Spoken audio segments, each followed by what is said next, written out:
I think one of the fascinating things about the whole crop circle subject is that we don't have any answers.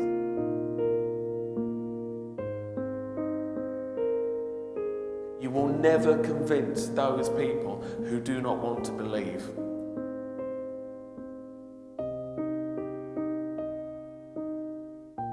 So we must have hoaxed that. It can't be true. So they don't have to think about it anymore.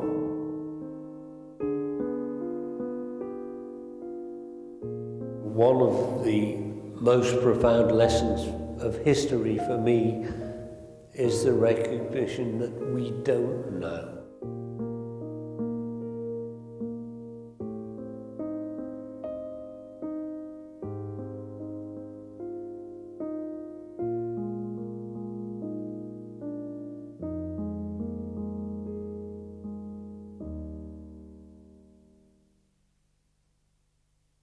A long time ago, I remember a crop circle being reported in the local newspaper where I live, which is Lewes in East Sussex, which is about 3 hours' drive from Wiltshire. And it wasn't until many years later, or, you know, whatever, 6 or 7 years later on, that I decided to get married.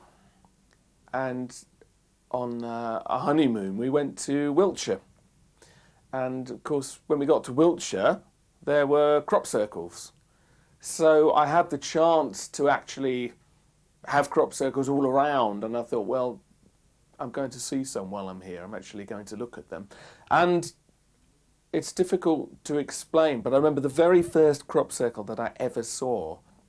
I just remember looking out across the fields, and there in the distance, just beneath the mist, was this long, strange symbol in the crop. And inwardly, I think I knew immediately, just in that second, that life had changed. I'd always had an interest in things that were strange. I'd always been interested in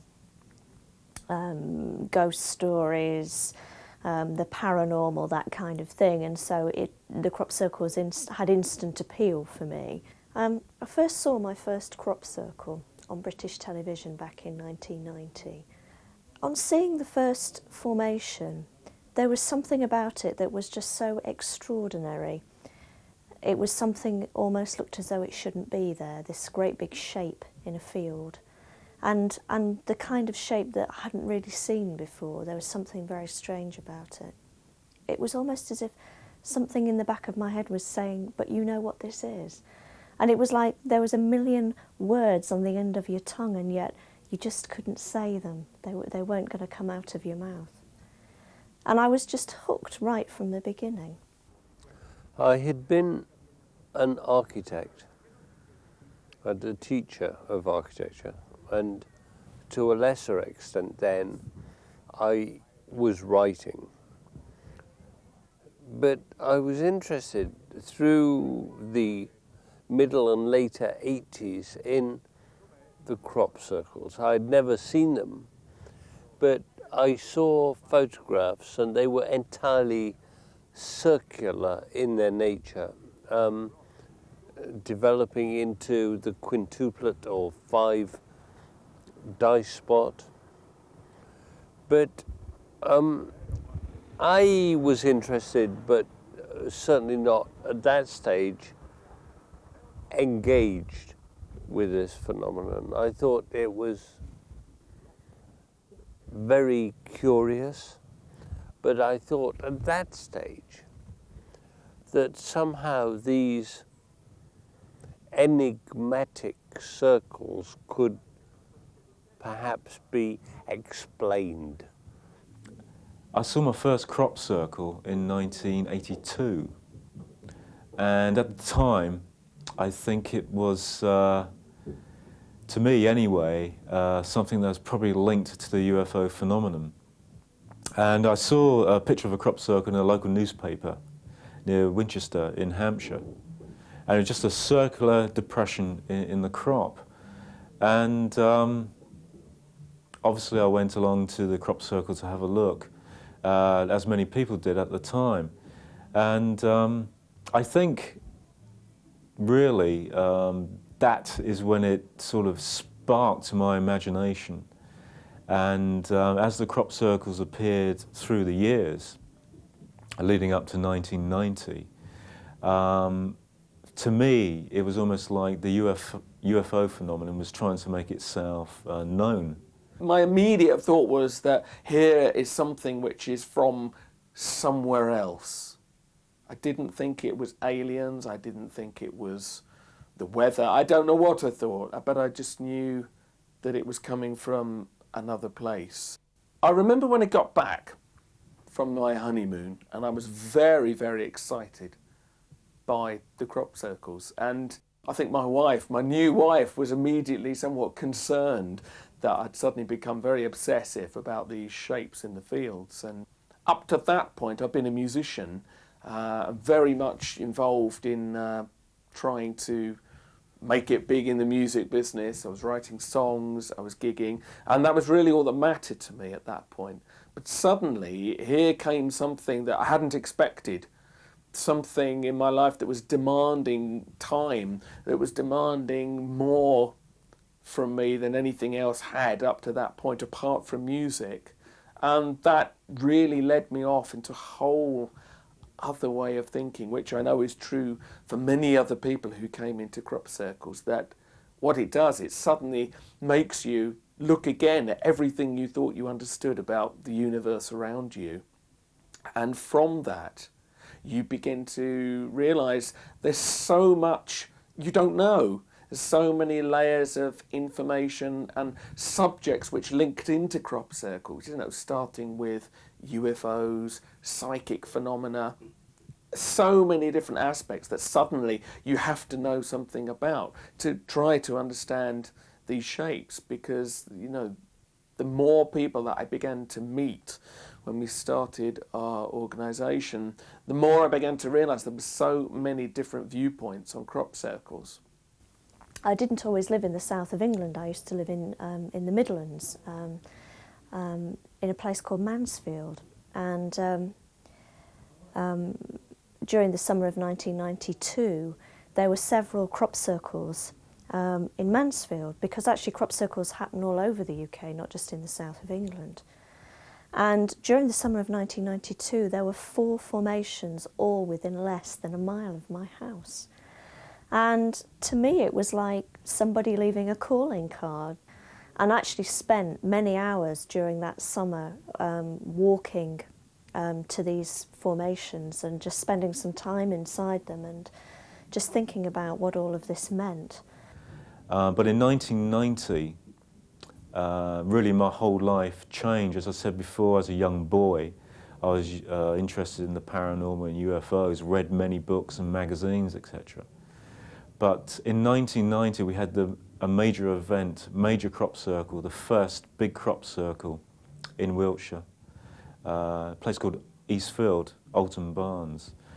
It showed paths and avenues and straight lines and a completely different sort of geometry. And it also had keys or claws. We didn't know what they were. It was entirely different. So I went up there with my family, and there was hundreds of people in this crop circle. There was cars forming traffic jams along the roads.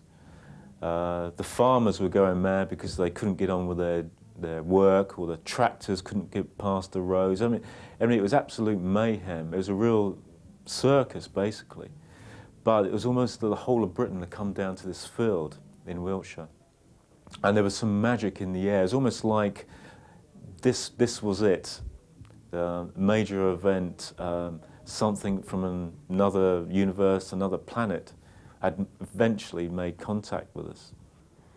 And I took my youngest son, who was then, I think, 14, and we drove down to see this formation in Alton Barnes, Eastfield, the Carson's land. I was not to know then how important this formation was, how important this field was, and how important for me, for my life, was this event of going into this formation at this time. It was, I think, this event transformed my existence more than any other event, really, because I went into the formation and I never got out. I'd been an architect and I'd been very involved in constructing things and making things, and I was designing objects and furniture, and I knew how everything was made, or I thought. I was proud that I knew how things were made on planet Earth. And when I walked into this formation at Alton Barnes, it was clear to me that this was from somewhere else. This was other. It was doing things with the crop that I could not explain. It was doing things with the forms, with the shapes, that seemed to me to be extraordinary. Just about a mile away from this massive crop circle was another crop circle which appeared on the same night, a long pictogram, which they're called. And on the 26th of July, 1990, I took my video camera to this location, a place called Milk Hill, which is about a mile away, mile and a half away from Eastfield. I went there with my wife at the time, and it was a very hot day. I remember this day quite vividly, a very hot day. And we were up on Milk Hill and filming this crop circle. We were there for about an hour, just taking in the scenery, just enjoying the day. And then suddenly, as I was about to leave, I saw this glint out of the corner of my eye. And in the field, flying across the field where the crop circle was this strange object, bright, brilliant object, almost like tin foil reflecting sunlight. And this object hovered, well, moved across the field, and automatically I picked up my video camera and started filming. And this object went across the field, it arced around, dropped into the crop, and it was glinting and flashing all the time. And I was filming all this, not knowing what it was, not knowing whether it was something mundane, something like a bird or a balloon. But something in the back of my mind said it was something important, something unusual. And this object went through the crop and eventually took off and sped across the field, went off in a terrific speed. It went over a tractor driver who was in a field in the distance. And the object went right over the tractor driver, and when you see the video, the tractor stops, the object goes off up into the distance, it disappears. Now, I get home and I watch the video back, and obviously this was something most bizarre. But from that day on, really my life changed. I became obsessed with crop circles, wanted to visit crop circles, and became more involved with the subject. I think there was a feeling from some of my friends that, oh no, he's finally cracked. Because I was so excited about the crop circles, I was trying to tell other people about them, expecting them to share my interest, and of course they didn't. There was some curiosity, but by and large there was a sudden suspicion that, I'd taken a wrong turning somewhere. Seeing the crop circle for the first time was like somebody from outside your reality pushing their finger through into your reality. It was like punching a hole in your reality, and suddenly the world, right from the beginning, wasn't the same place anymore. Just that little hole in your reality opened up a huge amount of information, and things were almost streaming in. And so you began to think about, what does this mean if suddenly something like this can change the world? How might that translate on a larger scale? I'm very happy to be in a state of not knowing. If I wanted to know, I could get a job in a bank and devote my life to simple adding of numbers and be certain every evening I know what has happened. So much goes out, so much goes in, end of story. I can go home and watch television. Next year will be my 14th season in the crop circles, and my initial judgment, my initial intuition has simply been reinforced and supported. But then I must also accept that this is exactly the thing that a madman would say. And I'm happy to accept that I might be crazy.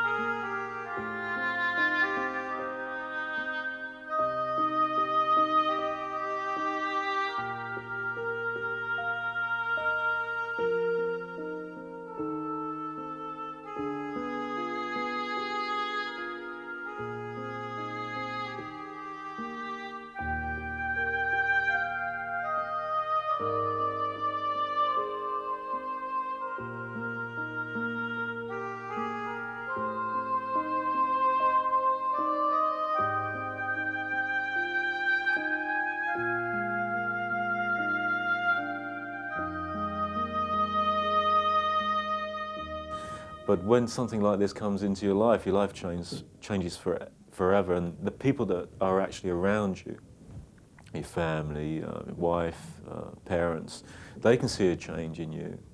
And if they're not involved as much as you are, or interested as much as you are, it causes a lot of strain on the relationship. And I was married at the time, and to be honest, this caused a lot of problems within the marriage, because obviously my wife was interested, but not that interested, but I was very much almost obsessed with the subject.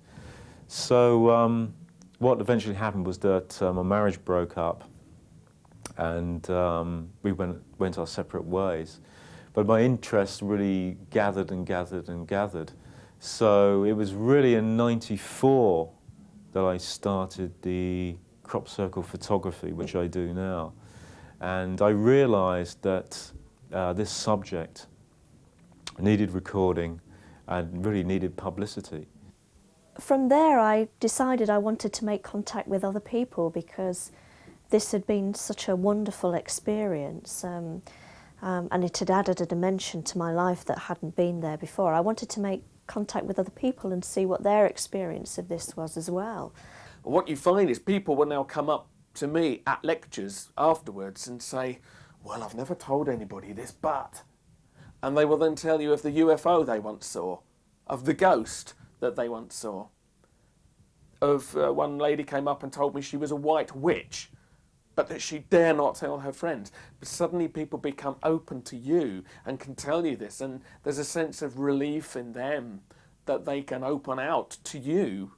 There was a definitive spiritual aspect to the crop circle phenomenon. There was something that was affecting people on a spiritual level. It was getting them to reconsider the way that they saw the world, and even the way that they saw each other.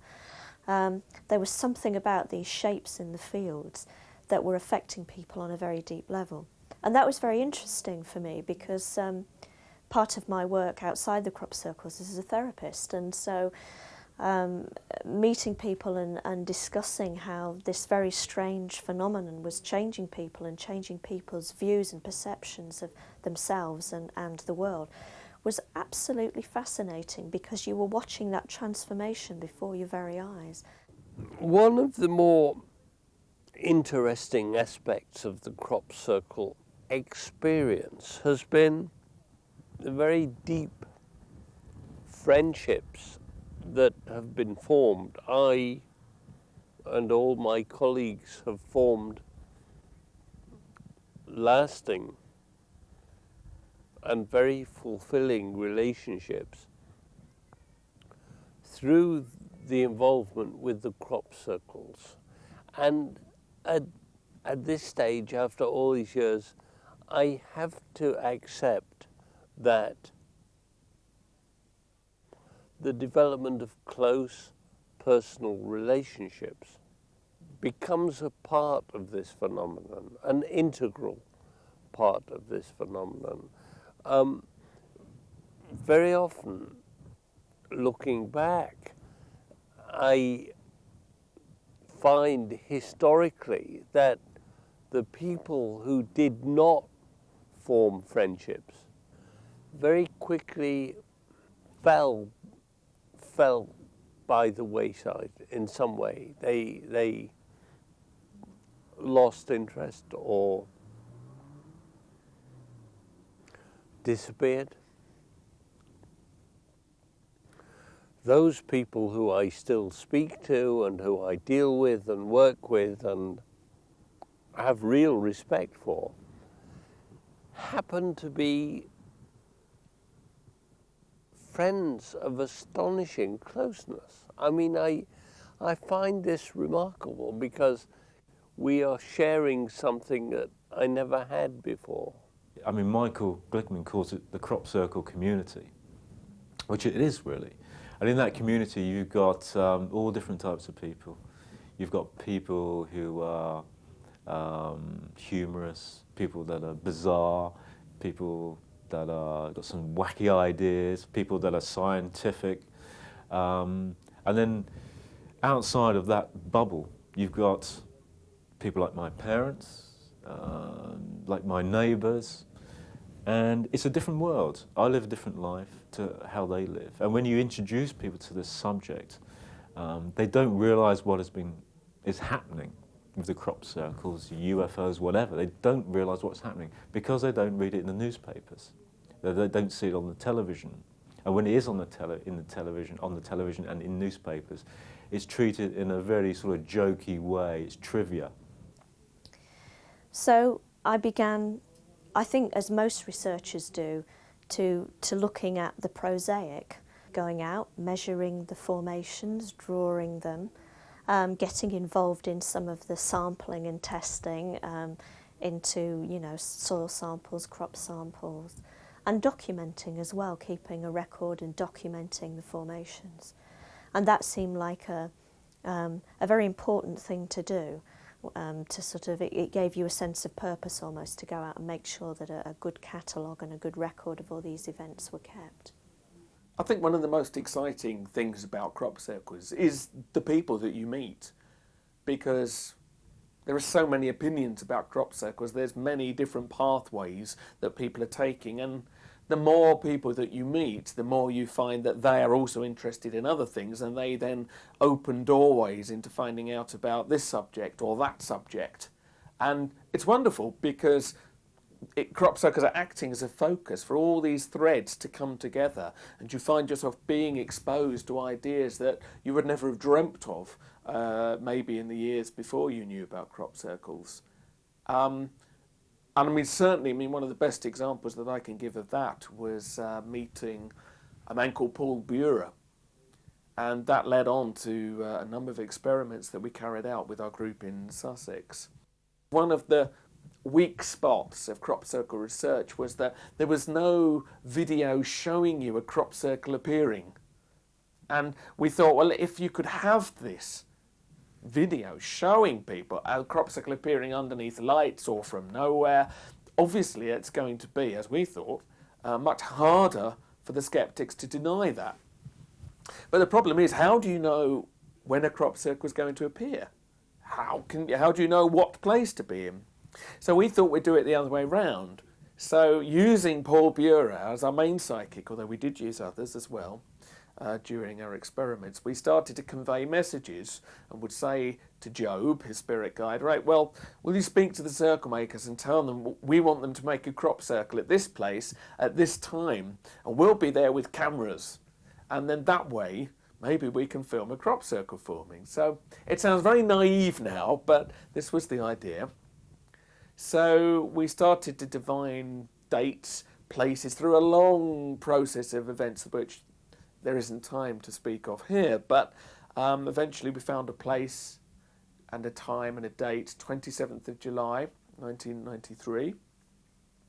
And we had cameras and we were up there on the hillside and there was a field below us. And interesting to say, Paul and the other psychics had a vision of where we ought to be. And none of the people knew the place where we were meant to be. They just had a vision of it. And then using dowsing, we found a place on the map. And when we got there, we found exactly the things which the psychics had said would be found there. But we got up there and we gathered, and many other aspects, took place. But essentially, there was this moment where we suddenly felt something was going to happen. And it was just this moment of, this is the time. And we all turned the video cameras on. We had trained down on the field. This was about 4:35 in the morning, first light, so there was enough light to see by. And at that moment, 3 of the people who were with us, and there was a group of, several of us, it wasn't just 2 or 3, there was something like 12 of us, I can't even remember the number now. And 3 people said that they saw lights over the field, a ring of bluish-white light appear over the field. Now, I didn't see that, but I think some people are more tuned in to seeing these things than others. And they said this, they said, we can see lights. And we thought, this is it. A crop circle is going to appear. This is the moment. But unfortunately, it didn't happen. I wanted to know what they thought, what made them, their theories. I wanted to see all the videos of strange anomalies. I wanted to see this, do that, go to this conference, that conference. It is a distraction. I feel it's a distraction because what I do is basically the photography now. I've honed it down. I could have got involved with the research, I could have got involved with this, that and the other. But really I have to hone it down to the photography and do that as best as I can, because otherwise I'm distracted. And probably I could be a jack of all trades and master of none, really. But, I mean, really that is my interest. Photography is my interest anyway. So combining crop circles with photography is great for me, but it's something I have to be focused on. And everything else that goes on around me, I really have to not ignore, but not pay too much attention. So the first experiment failed. We tried twice more. We got no result. So we sort of reconvened in the winter and got together and thought, what went wrong? Why didn't it work?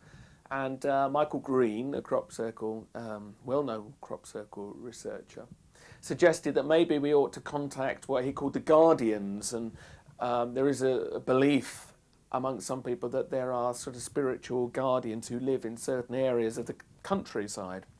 And that maybe we ought to contact these to help with our experiment. So we did this series of going around Sussex sacred sites, contacting the guardians of them, and Paul would channel them and we would talk to them about the possibility of getting crop circles to appear, all this. We thought we were going to get information saying, this is what you must do to get your crop circle experiments to work. But in fact, he said, stop trying to find proof. It doesn't matter what proof you get with your video or whatever, you will never convince those people who do not want to believe. And then I think after a while I began to realise that that wasn't the whole story. And I remember one day sat in a wonderful formation near Silbury Hill in Wiltshire, and the formation was in a crop called oreseed rape, and oreseed rape has these beautiful yellow flowers and it smells very, very sweet. And it was then that I began to see crop circles as temporary temples, like they were these huge geometric shapes in the landscape, and there were people around me sat meditating, sat in deep thought. And I was thinking, where else do people do this? And of course people go and they meditate and they have deep thoughts and they think about the world and they think about themselves on a deep level, usually in temples or churches. In 1995, when we came to this really last experiment of that type, we thought, let's try to get a crop circle to appear. Now, we had a certain place we thought one might appear, but we also had a certain shape we thought we might get, because we'd been told we had to play certain notes of music. We had been told we had to use certain crystals on the night, and somehow, divining all this, Barry Reynolds drew the formation that he thought might result from this experiment if we were successful.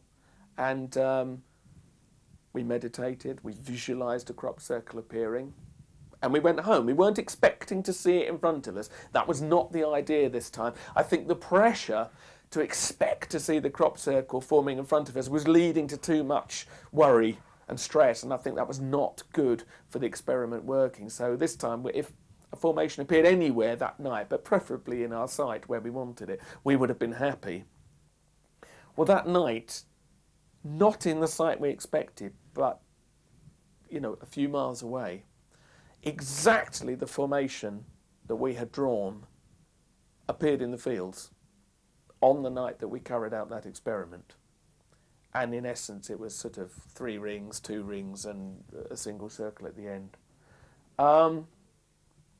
That realisation, when we found out about that formation appearing that night, was fantastic, because it felt to us like that, if you like, was the proof that we had interacted with something through some level of mind, through some level of some other intelligence listening in. We didn't know which, but that we felt that was our formation.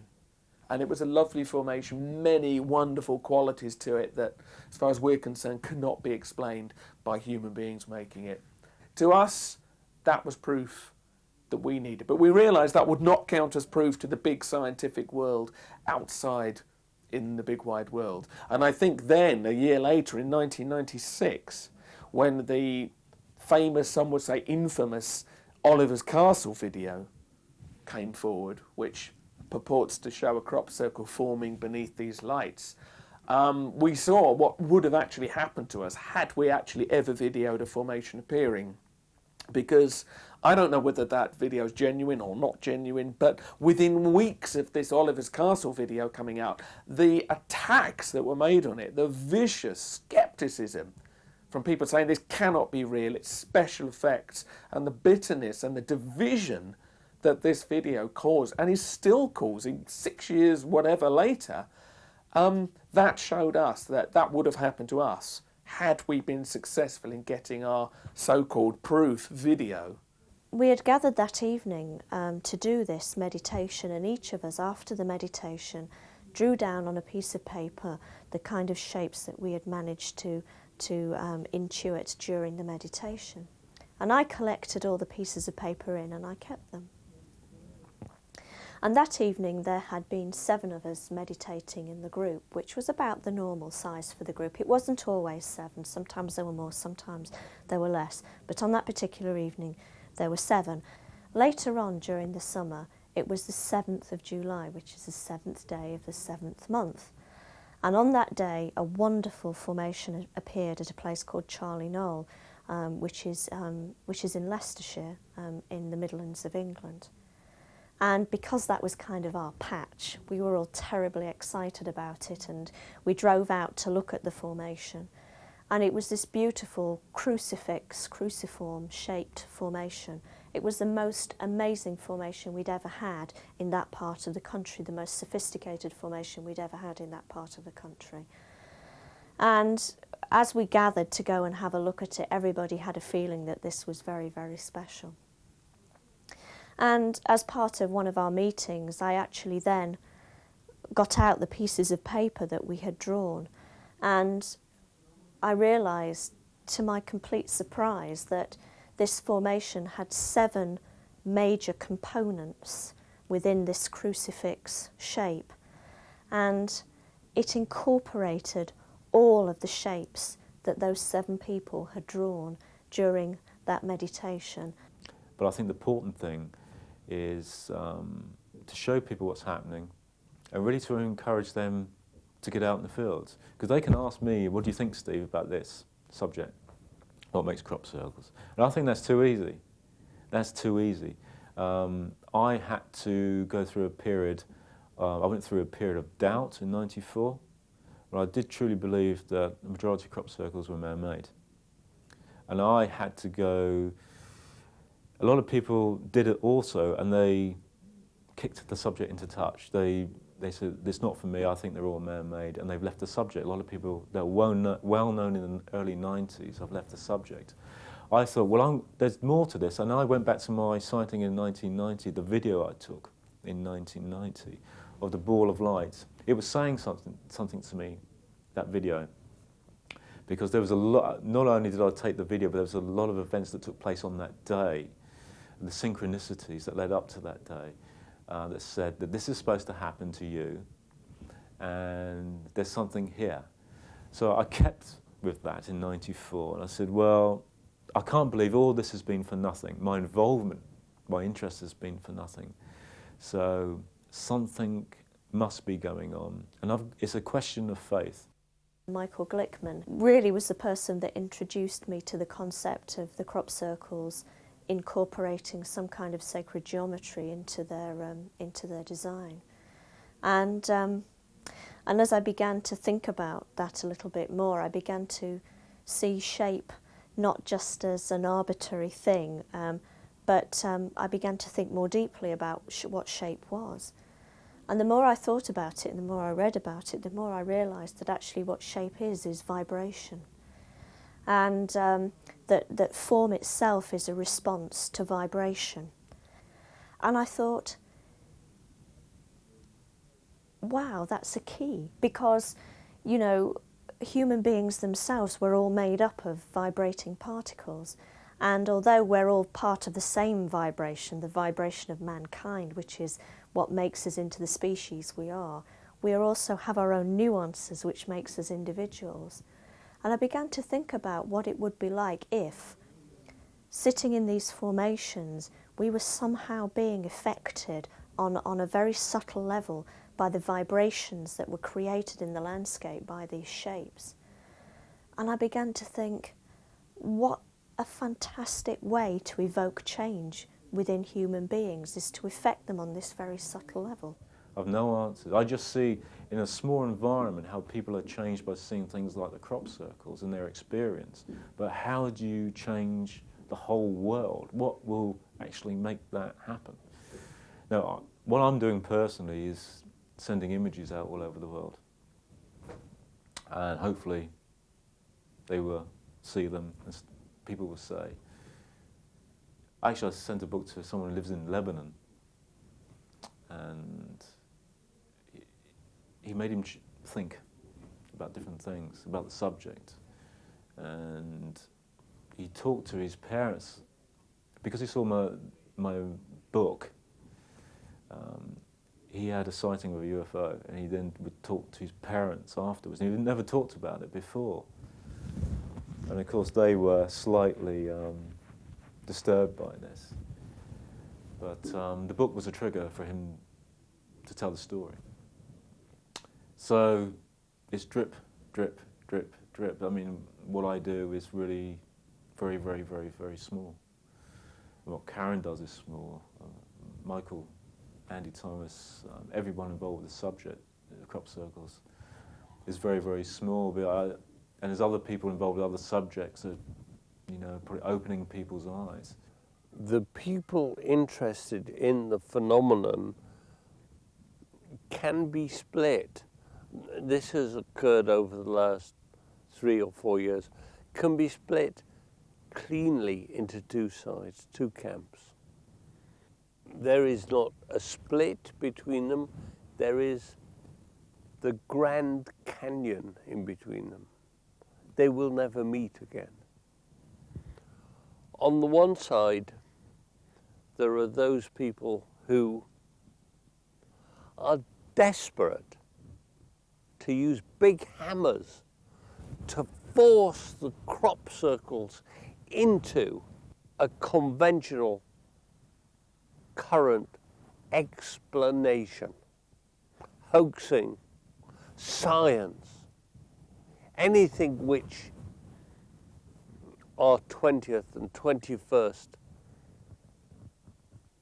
century consensus will accept. These people are desperate to prove the mechanism. And on the other bank of the Grand Canyon are the people who I know and who I work with, who say, yes, the mechanism is interesting, and also it might be interesting to demonstrate that the mechanism will accord with some branch of 20th century science or mechanics. But I and my colleagues are much more interested in the meaning of this phenomenon. What does it mean? What communications are being carried by these mechanisms? The corn bends over because of microwave or electrical energy or blah, blah, blah, blah, blah. Who cares? The story that always comes to mind for me is the sort of deep synchronicity that that binds people or bonds people to one another. And there was one evening back in 1993 where a group of us in the Midlands had been meditating out in the open. We had been doing a number of psychic experiments with the crop circles, and consequently Andy was also running a group miles and miles away, 300 miles or more away, also doing very, very similar things.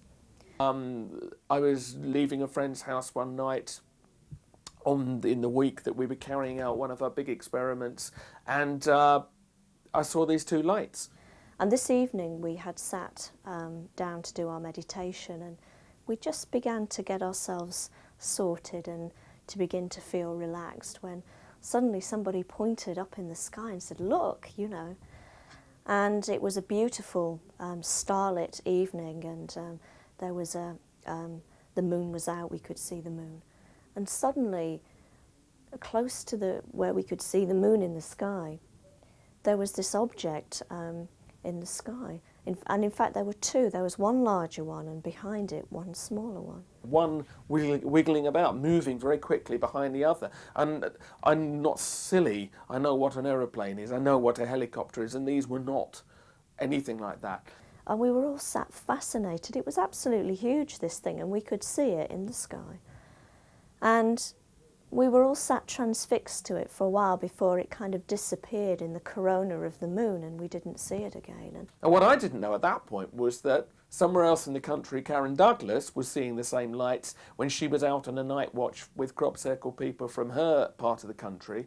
And Steve Alexander was down at Alton Barnes, and he saw the same lights. I looked up, and there was this strange thing in the sky. It was like if I remember correctly, it was like a large object and a small object. It was moving across the sky. First I thought, some sort of satellite. But I think if I remember correctly, the light behind was like wobbling. And later on, it turned out that Andy's group down in Sussex had seen the very same thing. And what's just curious about that is later on, because although we knew each other, we weren't really working that closely at that point. Later on, we all became involved with this communication work, and I just think that was a little calling to us. And also, a man called Steve Alexander, who had been with a group of people in Wiltshire, right in the heart of crop circle country, had also seen the very same object at the same time, on the same night. And funnily enough, Karen saw the same thing. And we plotted it on the map that this object obviously probably came from Karen's area first, went over the barge area where I was, and then down to Andy. And it was 3 people. Maybe that's very boastful to say that, but it almost felt like, we were gathered to each of us see that, even though we were miles away. These things must have been very high up to be seen over that kind of area, and I don't know what they were. The whole event was very synchronous in the fact that myself, Andy and Steve became very, very close friends afterwards. In fact, Steve became my partner, and it was almost as if this experience, this synchronicity, was almost a signal of how close we would become as friends. It was a shared experience. I am very happy to sit here and say, I do not know what is going on. I have 300 different hypotheses, but I don't know what's going on. I'm happy. This notion is deeply offensive to the 20th, 19th, 18th century mechanists who cannot bear the idea of not being able to explain. It makes them very, very unhappy.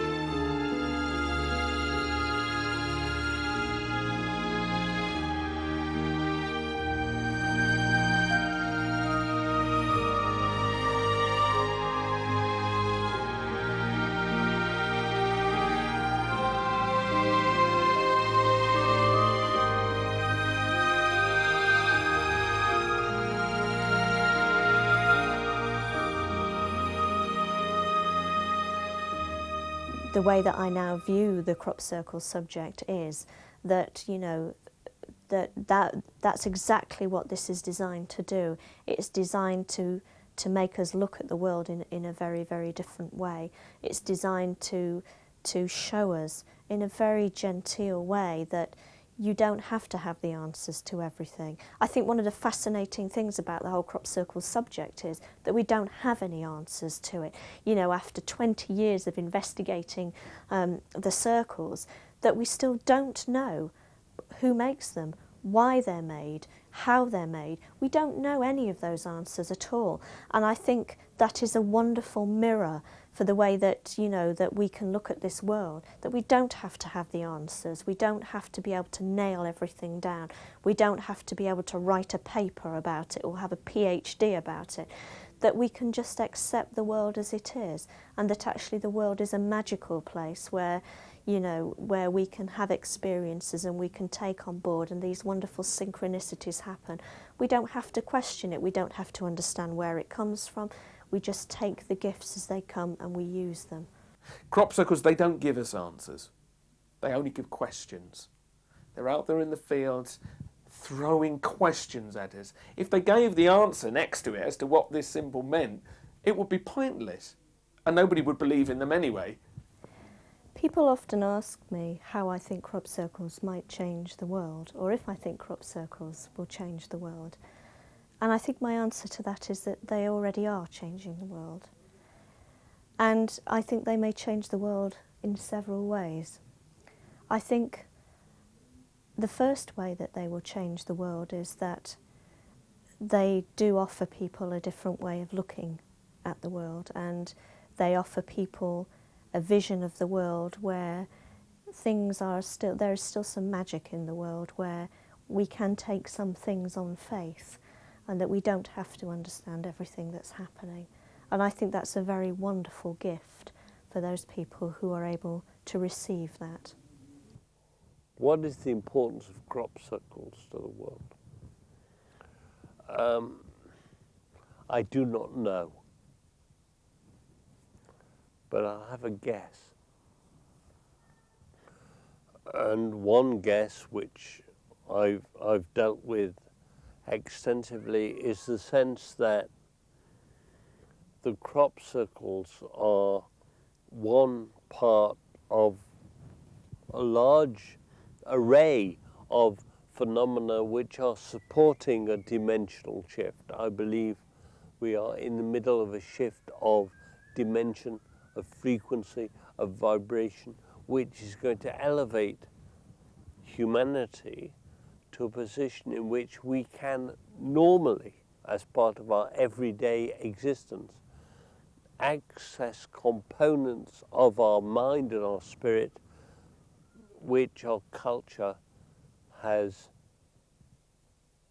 restrained for centuries. I believe we are now starting to touch again these skills and abilities. I don't know what makes crop circles. I do not believe they're all man-made, obviously. But what I do know is that they're doing things to people, and that's exciting. When you show crop circles to people for the first time on a screen at a lecture, and you watch the expressions on their face and their jaws drop, and they say, I never knew this was happening, because the media never tells them the truth. That's an exciting moment, and you realise in that moment you've passed on to these people something of great value, and you've given them a sense of awe back in their lives, a sense of wonder, and that's what we lack in our lives of television, video games, you know, this kind of constant focus on money and the material. I think we lose our sense of wonder, and that's what these things do. Crop circles, they give people that sense of wonder back and that excitement that, hey, everything isn't explained. Yes. And a lot of people get a lot of joy from that, and that's good enough for me. If I can do that for people just by handing it on to them and not telling them what to think even, good enough. I'm happy. The crop circles show us that through thinking about our environment, that we can actually affect ourselves. We can bring out the best within ourselves. And so I often think about a vision of the world where when you go into a hospital, the hospital that you are in is designed especially, the environment around you is designed especially to evoke your own healing mechanisms, and where it will help you to feel better from within outwards. I also think it could change the world, because I think it's opened people up to the fact that they have a spiritual nature. And again, in Western society, I think, that is something that is looked down upon. I think we look to science to tell us how the world is and how the world works and how we are and how we work. And that is only such a small part of the picture. And I think if the crop circles evoke the spiritual journey or the spiritual process in people once again, then I think that is a very wonderful and miraculous gift. People say, oh, crop circles, they're just flattened crop. They're not. They are a doorway, they are a gateway into, our very selves, and they could change the way people are forever. One of the problems our culture faces is that we live under an enormously powerful religious fundamentalism, and have done for 100 years. That religious fundamentalism is scientism. Our priests are scientists, and our confessors are scientists. And if those scientists transgress, they become heretical, and they are thrown out of the religious body of scientism. In the heart of crop circle studies, we have wonderful ideas, wonderful hypotheses, wonderful conclusions and studies. They are meaningless unless a scientist says they're okay. Scientific American says it's true. It's true. Smith, Klein, Beecham says this will do it. It will do it. We all believe it. No. We're learning a new life within which I am the laboratory. You are the laboratory. The effects of the crop circle experiment on me are very different to its effects on you and everybody else. And the lesson of the crop circles is a stupid question. There is no lesson of the crop circles. What is the lesson for me? This is the lesson. The lesson for me is different from you, and for everybody. And suddenly we are being kicked, screaming, into a new world in which there is no correct view. My view is the correct view. Your view is the correct view. His view, her view, that is the correct view. There is no one view.